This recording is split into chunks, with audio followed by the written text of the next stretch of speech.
On a night that seemed destined to be yet another great victory for Liverpool, Arne Slot's team let slip the chance to extend their lead at the top of the Premier League. The 2-2 draw against Aston Villa, in a match full of avoidable mistakes, left the Reds under immense pressure, especially with the crucial clash against Manchester City approaching. The game seemed to be in Liverpool's favour, but their performance on the pitch, marked by critical errors from two of their key forwards, completely changed the scenario. Looking at what happened in the match, it is clear that this was a golden opportunity for Liverpool to further solidify their lead. Villa Park, though a stadium filled with emotion and history, should not have been such a major obstacle for a team like Liverpool, which is in a phase of ascension under Arne Slot's command. And the most frustrating part is that Liverpool put themselves in the position of having to face even more pressure. The 2-2 draw was not just a tie, it was a warning sign that lit up red flags within the club. The truth is that if Liverpool had maintained their composure at key moments, they would have walked away with a comfortable victory. A 4-2 win seemed perfectly possible, and the fans' celebration at Villa Park already seemed like a certainty, until Diogo Jota and Darwin Núñez let fate slip through their fingers. The first critical error occurred in the first half, with Jota having a clear opportunity to open the scoring. Positioned in front of goal, he only needed to make the right touch to send the ball into the net. But, in a moment of pure incompetence, the ball was blasted into the stands, far from where it should have gone. Something simple, something expected, but Jota failed to execute it. The Liverpool fans, who had been hopeful, watched in disbelief as an experienced forward made an improbable mistake. One that he himself must have wondered how it happened. But the worst was yet to come when Darwin Núñez, the other big name of the night, repeated Jota's error. This time, it was a chance where the striker should have finished off an all but certain goal after a beautiful pass from Conor Bradley to Dominik Szoboszlai. The Hungarian, who was in a good position to score, decided to pass to Núñez, who was in a clear goal-scoring situation.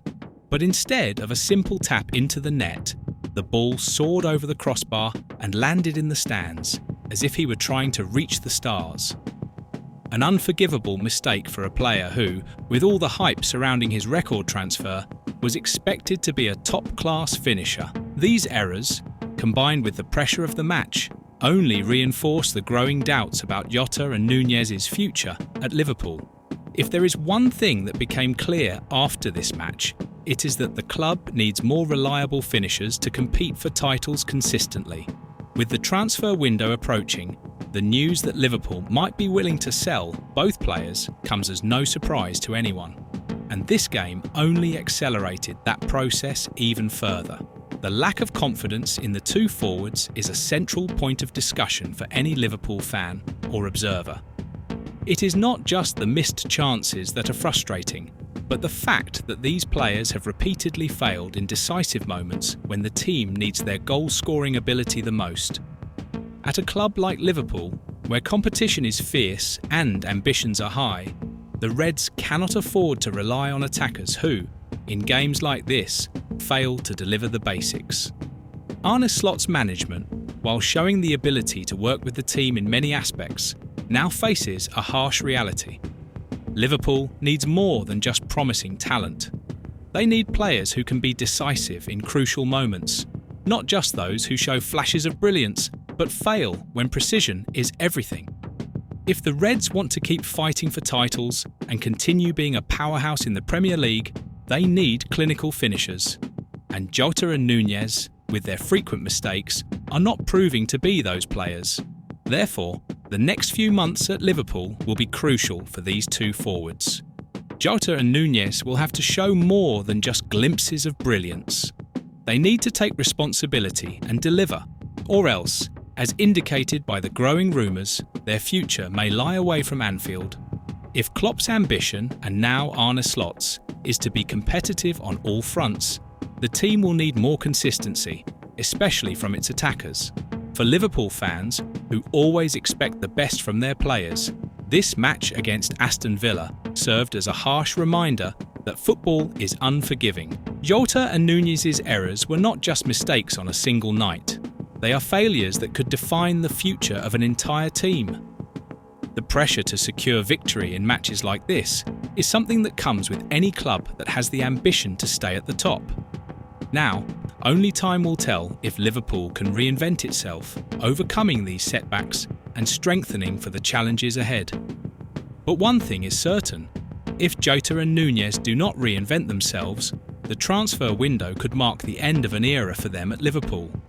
After the disappointing draw against Aston Villa, where Liverpool let slip the chance to secure 3 valuable points in the Premier League, the outlook for Darwin Núñez became even darker.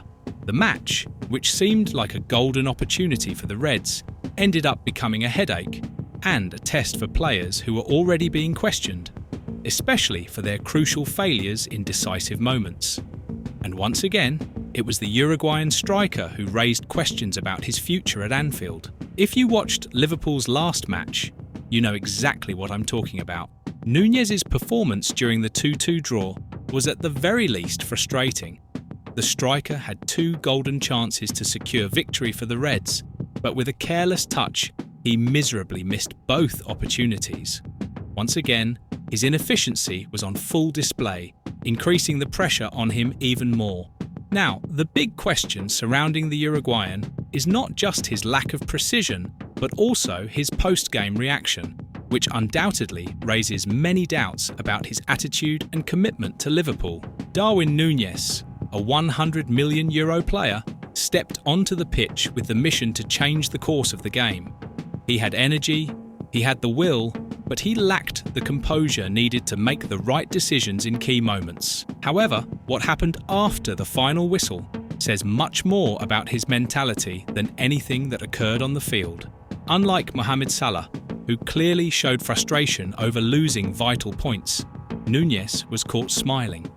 The image of a striker who should have been bitterly disappointed, looking to the sky for answers, was instead that of a player who seemed indifferent to the gravity of what had just happened. That post-game smile was a clear reflection of the lack of seriousness and focus that, as we've seen in previous moments, is beginning to define his time at Anfield. But the situation goes beyond just the smile. In a move that many considered, at the very least, questionable, Núñez was the first to leave the pitch after the final whistle, without even making the effort to join his teammates in thanking the fans who, despite everything, were there to support the team. This distancing from his teammates and his early departure from the field only reinforced the impression that his mind is no longer focused on Liverpool. If one thing became clear, it's that he seems to have already set foot on the path out, and his behaviour only made that more evident. Looking at the bigger picture, the January transfer window had already shown that Núñez was being sought after by clubs from Saudi Arabia, and according to reliable sources, the player was open to the possibility of leaving Liverpool. Now, with his questionable attitude and the growing gap between him and the club, it is evident that his departure is becoming more of a reality than mere speculation. The fact that Liverpool is also willing to negotiate the Uruguayan in the summer market shows that the club is already preparing for a potential change. After this reaction against Aston Villa, there is no way to ignore that Núñez's exit from Anfield is becoming increasingly likely. This is not an easy situation for Liverpool.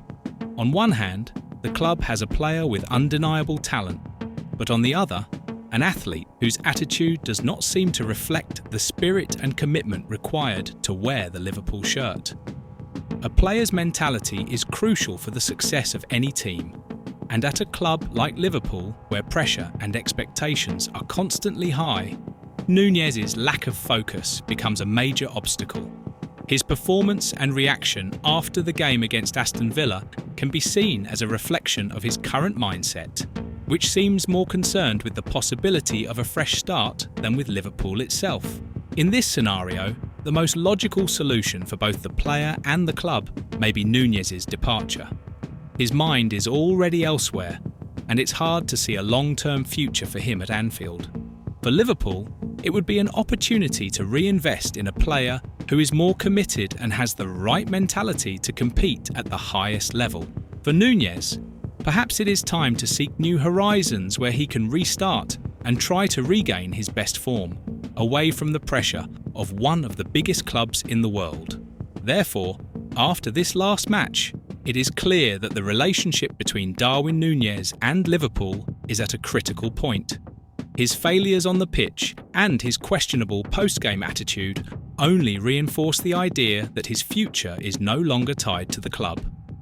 For Liverpool, it's time to look ahead and invest in players who bring not only talent, but also the right mindset to face the challenges ahead. For Núñez, a new chapter might be the best path away from Anfield, where he can try to rebuild his career away from the shadow of a high expectation contract. What is certain, however, is that his journey at Liverpool seems closer to an end than to a new beginning.